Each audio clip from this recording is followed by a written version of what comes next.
Have you ever wished you could have 15 minutes with a successful e-commerce business owner just to ask them your most burning questions? Well, that's what I have for you here today.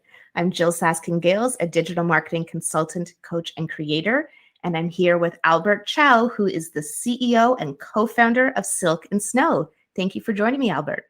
Yeah, thanks for having me, Jyll. And so for those who may not be familiar, how would you answer the question, what is Silk and Snow? So Silk and Snow is a e-commerce retailer of bedding and mattresses. We like to think that we are a more thoughtful and responsible retailer of our categories. Yes, and I actually am a fan of Silk and Snow. I've bought the mattress, the pillow, and the weighted blanket. I'm telling you, if you have not checked out Silk and Snow's cotton weighted blanket, it is life-changing. And my husband would agree. He said I have stopped picking him in the middle of the night thanks to that blanket as well. I'm glad it's working out. So I have three burning questions that I wanted to ask you today. And the first one is something I know a lot of business owners grapple with, and that's about brand identity and coming up with a visual representation of your brand, that manifestation of your brand. And I know that you actually went through a rebranding process, that the way Silk and Snow looks and appears now is not the same as how it was when you first started the business. So can you tell me a little bit about your thought process of how you knew it was time to rebrand and how you went about doing that? Yeah, so we started Silk and Snow in 2017. So it's been a bit of a journey to get to this point of where our brand position is. But when we started in 2017, we were really just a direct-to-consumer mattress in a box company. And at that time, I think we were a bit naive and we thought that we were one of the first few in the space, especially in Canada. But little did we know there was probably like 100 other competitors that were in our space. And naively at that time, like I came from a tech background, but I was fortunate enough over time to really have a number of team members join us that were really strong on brand. And one of the things we learned early on was that in the mattress category, it's a high CAC, low LTV business. And so there was not very much repeatability in our business. And so at that time, maybe a couple of years down in our journey, we really decided that we needed to expand categories and really continue to work on building brand loyalty and repeatability of our business. Whether it happens like with mattresses, which I don't think happens very much, where you buy multiple mattresses in a year. And we were really banking on, the adjacent categories and growing a lifestyle brand that really resonated with customers.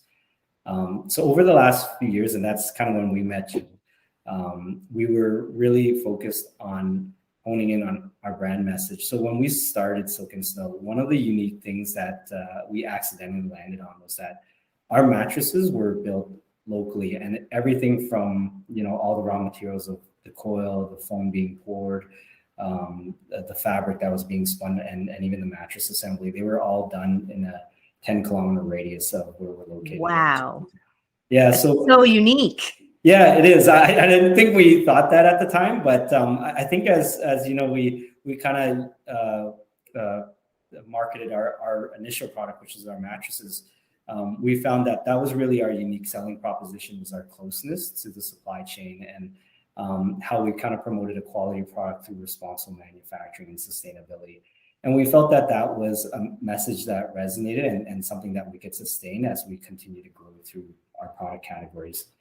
So over the last few years, we've really been focused on expanding our categories, but also maintaining the same brand positioning and consistency, whether it's like new products or applying it to different areas of our business to ensure that we're continuing to speak the message that resonates with our customers. And before we dive a bit deeper into product expansion, so tactically, when you were changing what your brand looked like, did you come up with a new logo or a new mission statement? Like, what did that look like tactically when you wanted to evolve the brand? Yeah, it was interesting because we went through a couple of iterations of this, and I found that the easy part for us was to actually come up with the brand guideline. And there's a lot of agencies that'll do that for you. It's one thing to create like a really nice fancy deck with fonts, logo, and colors, and it's a whole nother thing to actually operationalize that. So we were fortunate as we had a lot of team members that were strong in both vision, but also operationally executing. I found the hardest part was just kind of making sure that all the different parts of the business were following that. So over the last few years, it wasn't just about creative, although obviously we spent a lot of effort in producing creative and content and making sure that our products align to our brand. But I think the other effort was also just growing, like, let's say, all the other customer touch points, whether it's the customer experience or the customer service team, and making sure that their voice is on brand, and choosing and not making any sacrifices on retail partnerships. Like, it's easy to kind of make concessions and work with all the retail partners that'll come your way, but it's harder to actually hold true to your brand and ensure that you're selecting partners that also value the same principles that you value. And we've applied that to everything from product development to brand and retail partnerships and customer service. And that's kind of been the bulk of our work in the last few years.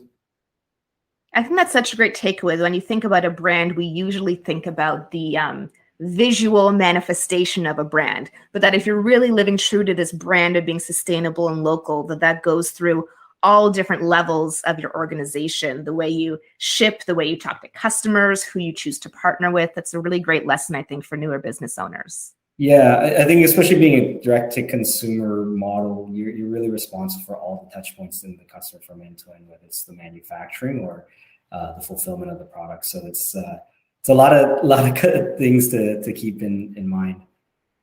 Absolutely. And so let's talk a little bit more about product expansion. You started with mattresses, you expanded more into bedroom, sheets and blankets, and now you recently expanded into bathroom with robes and towels. So can you tell me a little bit more about that product development process and how you decide what to launch next and whether it fits with your brand?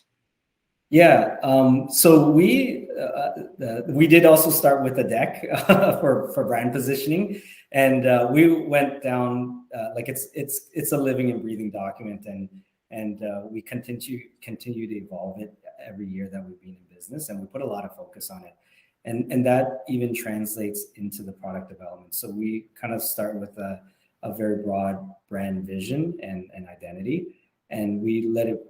We articulate that also in product principles of, what makes a Silk and Snow product. So can you give us an example? Like, what's one product principle? What makes a Silk and Snow product? Yeah, I think there are a number of factors that we choose. Obviously, like we want it to be done in the most responsible way in terms of making the product. So a lot of that comes down to the raw materials. So every product's different, but usually we start with the best, most traceable raw materials. So it's ethically produced or it's sustainable in nature. And we design the product based on that. And usually that's kind of the hard part because our constraint is in the raw materials. I think the other factor that we put a lot of time in is really just choosing the right partners and telling the story of our partners. I think early on in our journey, we work with a lot of mass manufacturers that were working with a lot of large retailers, and they produced a really commodity product in a fast fashion sort of way. And for us, we really focused on looking for more of the artisanal manufacturers. And they do come with their own problems in terms of a slower manufacturing mentality. But what we end up with typically is a more unique and thoughtful product. One more thing I have to ask you about, especially in light of being such a sustainable company, is sales and promotions. This is something that's always on the mind of e-commerce retailers, especially around the Black Friday, Cyber Monday, sale, buy. And I noticed that you did something really unique this past holiday season. Your messaging, you did have a sale, but the messaging really aligned with your brand. It said, like, take your time. I think at the beginning of November, you announced there was a sale, but it wasn't buy now, buy now, buy now. It was like, take your time. We're going to have this sale all month long, and these are the great prices for this season. So can you talk to me a bit about the decision-making that went into that and that creative process?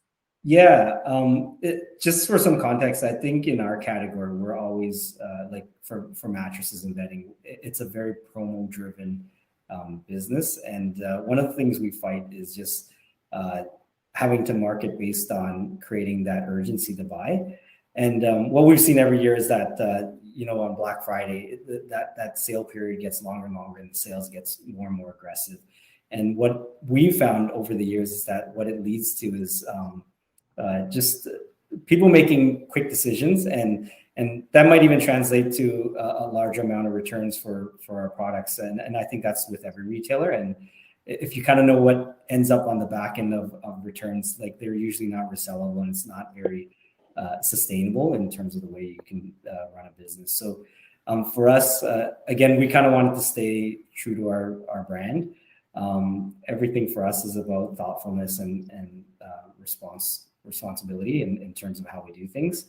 And we really wanted to allow people to make considered decisions. I think everyone still expects a deal on Black Friday. It's inevitable. So we did the sale, but we announced it well in advance.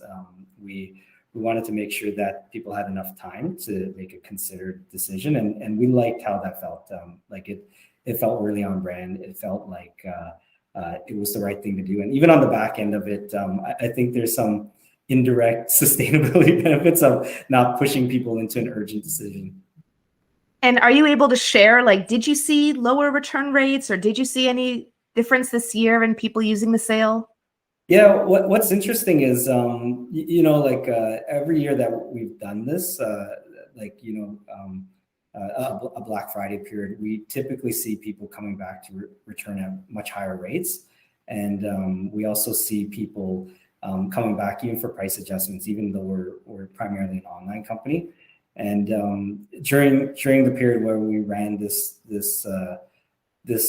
style of a Black Friday period, I found that a lot of the operationally, it was like much more sensible. Like we didn't have this one huge lump of volume of orders that came in on a short period of time. And I think even on the return side, it was a lot more flattened in terms of people just having buyer's remorse. And not that typically happens in a lot of our products, but I think it felt a lot calmer and a lot more sensible in terms of how we operated as a business. Absolutely. And it actually reminds me a lot of what you were saying earlier about the brand. Like you came up with this policy that's more customer friendly and designed to have benefit for the customer, but then in turn, it had a lot of benefit for your business in spreading out the order volume and lower returns and just less stress, not just for customers, but for the business as well. Yeah, it really lent itself, I think, even to us promoting wellness and staying, being calm and a more relaxed type of category. That sleeping easier at night in your silk and snow bed. Well, I have one more question I have to ask you for today, and that's if you could talk to the you who was just starting Silk and Snow, all those years ago, what's one piece of advice you would give past Albert, new business owner Albert? Oh yeah, I think there's a lot we could say, but like when we started this about 5 years ago, although I think entrepreneurialism is a very risky path. I think we really approached it with a lot of anxiety and always kind of thinking the worst would happen. And over the 5 years, especially what everyone has seen in these last 5 years, from like supply chain issues to just the onset of the pandemic and what that would mean for how businesses would evolve, we really rode the wave of emotions. And I think what I've kind of learned over time is that it's a very up and down type of venture, whether it's emotional or even from a business perspective. And if I could talk to myself 5 years ago, I would probably tell them that it'll all work itself out eventually, and it'll be okay. Just some reassurance. It'll all turn out okay. Yeah, that's right. Wonderful. Thank you so much for joining me today. This is 15 Minutes with Albert Chow. And if you want to watch more videos like this, be sure to subscribe to my YouTube channel.